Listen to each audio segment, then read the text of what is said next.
Hello guys, welcome to my channel botany geeks by Anju and मैं अंजू गौतम। आज हम पढ़ाने जा रहे हैं ग्लोबल वाटर क्राइसिस, जो कि इन्वायरमेंटल पॉलिसीज़ एंड इशूज से रिलेटेड है। तो आज हम पढ़ते हैं global water crisis. Global water crisis है क्या? ग्लोबल मतलब वैश्विक, और वाटर क्राइसिस मतलब वाटर की शॉर्टेज होना। ठीक है, या उसकी एक तरीके से किस तरीके से उसका वाटर का लॉस हो रहा है। ठीक है, और वाटर की कमी होना, तो उसको बोलते हैं ग्लोबल वाटर क्राइसिस। एंड आज हम पढ़ते हैं ग्लोबल वाटर क्राइसिस एक प्रेजिंग इशू है जो वर्ल्ड वाइड बिलियंस पीपल्स को अफेक्ट करता है। मतलब जो ग्लोबल वाटर क्राइसिस है वो एक प्रेजिंग यूनिट मतलब कि इशू है, जो मतलब कि इसमें जो प्रेसिंग इशू मतलब कि बहुत ज़्यादा फैला हुआ, जो बहुत ज़्यादा विस्तृत है, जो वर्ल्ड वाइड यानी पूरे वर्ल्ड लोकेशन में बिलियन पीपल्स यानी कि बहुत से अरबों खरबों लोगों को अफेक्ट करता है एंड उनकी लाइफ को अफेक्ट करता है। इन प्रेजेंट यानी प्रेजेंट में प्लैनेट्स की 50% population approximately 4 billion people every year at least 1 month के लिए क्या हो जाते हैं, वाटर क्राइसिस का एक्सपीरियंस वो करते हैं। मतलब कि हमारी जो प्रेजेंट में जो 50% जो पॉपुलेशन है हमारे अर्थ की, उसमें अप्रॉक्सीमेटली यानी लगभग 4 बिलियन पीपल्स होते हैं, वो हर साल कम से कम 1 महीने के लिए वाटर क्राइसिस का क्या करते हैं, एक्सपीरियंस से सामना करते हैं। यह नंबर इंक्रीज होने की संभावना है। 2025 तक 1.8 बिलियन पीपल्स को वाटर शॉर्टेज का सामना करना पड़ सकता है।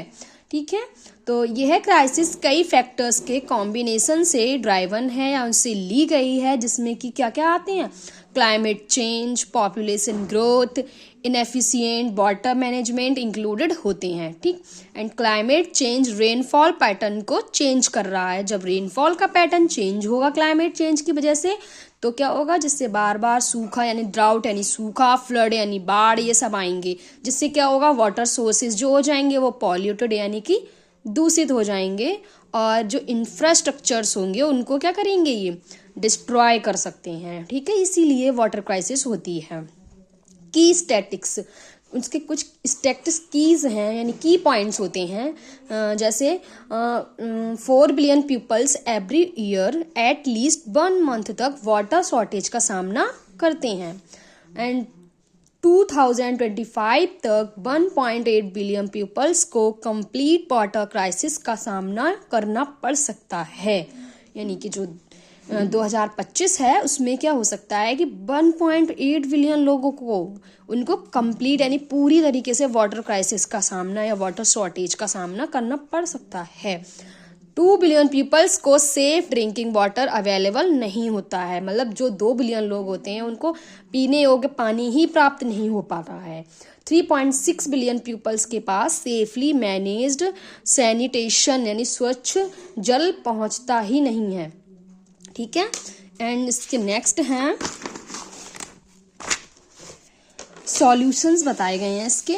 Protect and restore natural spaces, क्या करना चाहिए, जो हमारे रिस्टोर्स जो नेचुरल स्पेस हैं उनको रिस्टोर करना चाहिए एंड उनको प्रोटेक्ट करना चाहिए। नेचुरल स्पेसेस लाइक जैसे कि हमारा लेक्स हैं, पॉन्ड हैं, ईटीसी, जैसे कि ओशियंस हैं। ठीक है, सच एज वेटलैंड, जैसे कि वेटलैंड्स हैं, एंड फॉरेस्ट हैं, which help regulate water cycle, ये क्या करते हैं, हेल्प करते हैं वाटर साइकिल को रेगुलेट करने में, एंड मेंटेन वाटर क्वालिटी, और जो वाटर की क्वालिटी होती है उसको मेंटेन करने में क्या करेंगे, वो हेल्पफुल और होते हैं। ठीक है, improve water efficiency, water efficiency जो होती है उसको क्या करते हैं, इम्प्रूव करते हैं, एंड पार्टिकुलरली इन एग्रीकल्चर, विशेष रूप से एग्रीकल्चर में, which accounts for 70% of global fresh water use.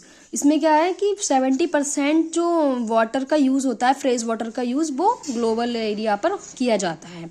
Invest in water infrastructure, infrastructure में जो वाटर होता है उसको इन्वेस्ट करना, and including pipes like pipes, pumps and treatment plants to reduce water losses and improve access to safe drinking water.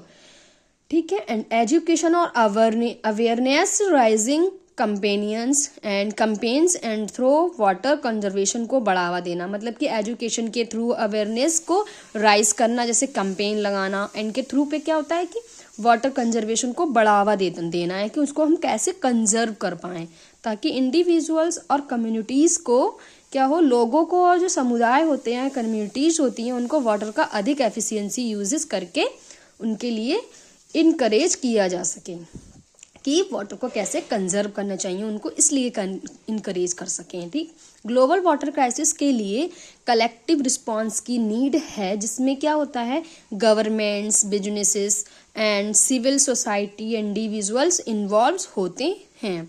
साथ मिलकर काम करके हम यह इंश्योर कर सकते हैं कि सभी को सेफ, इनफ और सफिशिएंट सस्टेनेबल वाटर एक्सेस प्राप्त हो। नेक्स्ट है विड्रॉल एंड कंजप्शन पैटर्न्स, की वाटर को कंजप्ट करने के एंड उसको विड्रॉल करने के क्या क्या, जल की निकासी करना, उसका कंजप्शन करना, उसका एक पैटर्न दिया गया है, उस पर बात करते हैं। ग्लोबल वाटर क्राइसिस एक कॉम्प्लेक्स इशू है, एक बहुत जटिल इशू है ये, एंड इसके समाधान के लिए इसके distribution, withdrawal and consumption patterns को समझना इम्पॉर्टेंट है। ठीक है, global fresh water use 90s के बाद से वर्ल्ड में फ्रेश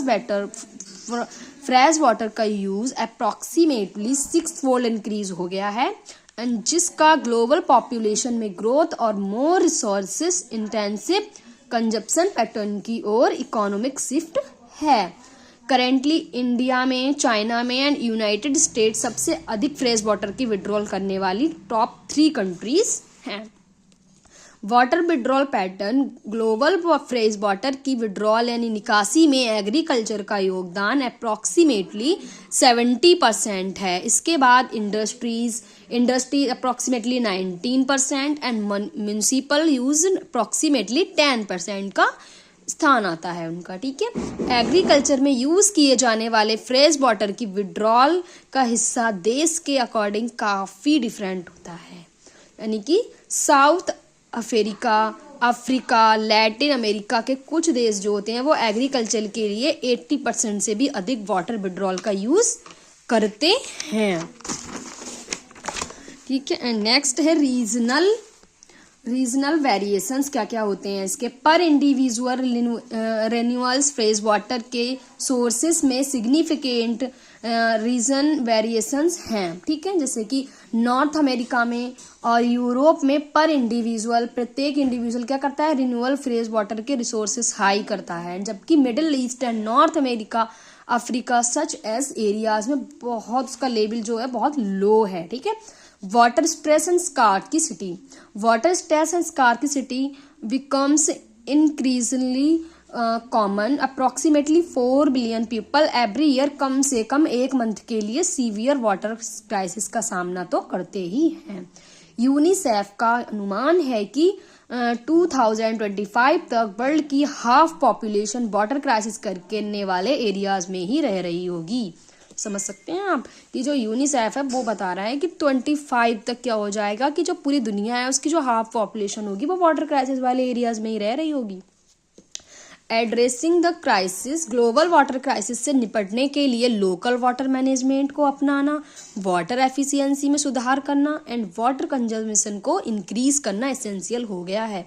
इसमें rainfall water collection, waste water का पुनः यानी यूज करना एंड रिसाइकिल करना एंड उसका डिसैलिनेशन सच एज टेक्निक को लागू करना, साथ ही व्यवहार में बदलाव लाना एंड वाटर एफिशिएंसीज को रेजिंग देना एंड इंक्लूड हो सकता है।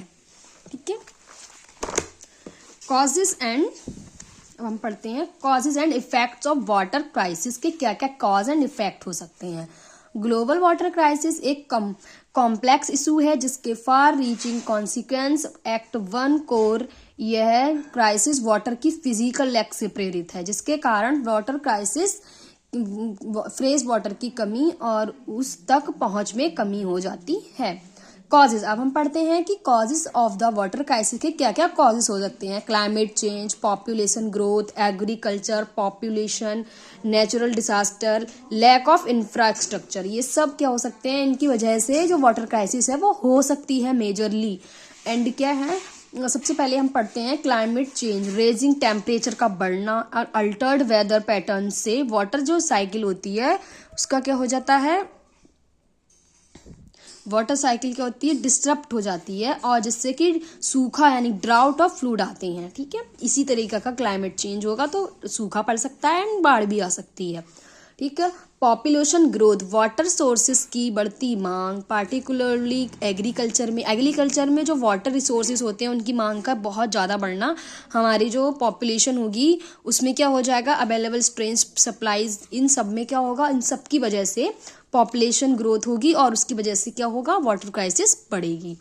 एग्रीकल्चर, इनएफिशिएंट इरिगेशन सिस्टम, हमारा जो इनएफिशिएंट इरिगेशन सिस्टम होगा, एंड वाटर इंटेंसिव क्रॉप्स होगी, एक्सक्रीटेबल वाटर स्कार्सिटी भी उससे कॉज हो जाएगी। ठीक है, population, industrial waste and pesticide such as human activities से वाटर रिसोर्सेज का पॉल्यूशन पानी को पीने योग्य नहीं बनाता है। ठीक है, and natural disasters like floods and droughts destroy infrastructure and contaminate water resources. ठीक है, lack of infrastructure, inadequate water management system and clean water तक पहुंच की कमी क्राइसिस को बढ़ाती है।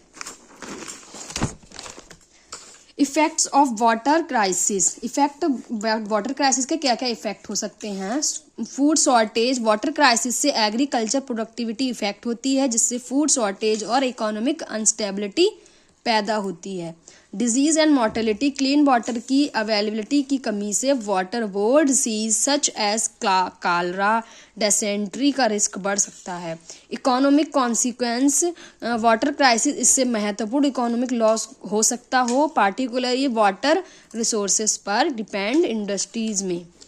Social and political instability, scarcity water resources के कंप्लीशन सॉइल और पॉलिटिकल स्ट्रेस को इंक्रीज कर सकती हैं जिससे संघर्ष बढ़ सकता है। Thank you.